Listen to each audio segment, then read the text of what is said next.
Perdana Menteri Jepang Fumio Kishida menyatakan negaranya berada dalam masa-masa kritis.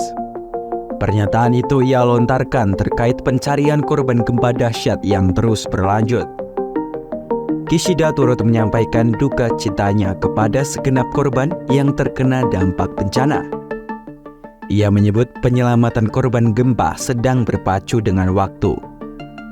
Kishida bilang saat ini sudah lebih dari 40 jam terlewati sejak gempa mengguncang Jepang.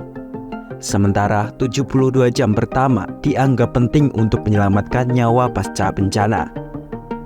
Pihaknya pun menerima laporan bahwa masih banyak orang di bawah bangunan runtuh yang harus diselamatkan. Hal itu disampaikan Kishida pada Rabu 3 Januari 2024. 改めてご冥福をお祈り申し上げるとともに、被災されたすべての方々にお見舞いを申し上げます。地震の発生から40時間以上が経過いたしました。被災者の救命救助、これは時間との戦いであり、これまさに今正念場であると感じています。Gempa bumi di Jepang pada 1 Januari lalu dilaporkan menewaskan sedikitnya 62 orang. Ditambah gempa susulan mengguncang wilayah Ishikawa dan daerah sekitarnya selang 2 hari dari gempa berkekuatan magnitudo 7,6. Kishida menyebut pihaknya menambah jumlah pasukan penyelamat yang mulanya 1.000 menjadi 2.000 orang. Hal itu dilakukan untuk memberikan dukungan darurat.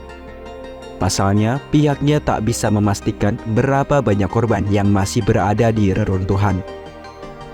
Di sisi lain, pesawat penjaga pantai Jepang yang membawa bantuan untuk korban gempa juga mengalami kecelakaan.